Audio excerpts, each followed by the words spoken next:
Trump's betting his 2016 instincts will get him through the pandemic. With his crusade to open America, President Donald Trump is betting for the second election in a row that he's got a better feel for the mood of the country than his opponents.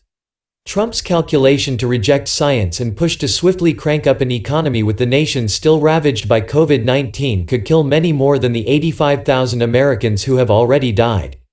That seems a price Trump is willing to pay as he appeals directly to the many millions of Americans who are also victims of the pandemic but who have paid with their jobs, not their lives.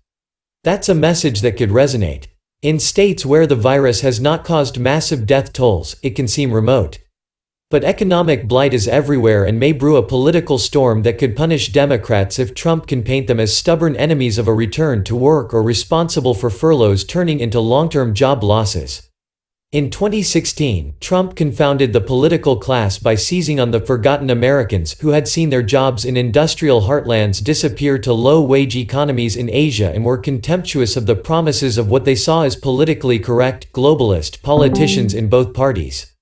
4 years later, the president, whose refusal to wear a face mask sends a message of defiance and outsider authenticity to his supporters, is again choosing a path that ignores the warnings of experts. Public health officials and many of Trump's critics argue that opening shops, restaurants, hair salons, movie theaters and bars, even at reduced capacity, risks igniting new epidemics even ahead of an expected resurgence of the virus in the fall.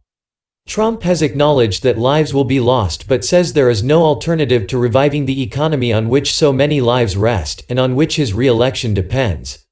Will some people be affected badly? Yes, Trump said earlier this month. But he added, we have to get our country open and we have to get it open soon. Or as Trump's economic advisor Peter Navarro put it on a CNN town hall on Thursday night, if we don't open this economy back up, we're not going to have an economy. The virus and its unknown impact on politics. The success or failure of Trump's gamble will at least partially be up to a virus that is highly transmissible and has no current vaccine or proven therapy. If the pandemic wanes, and states that are opening create a semblance of normal life, the president could get credit for his early call to restart the economy.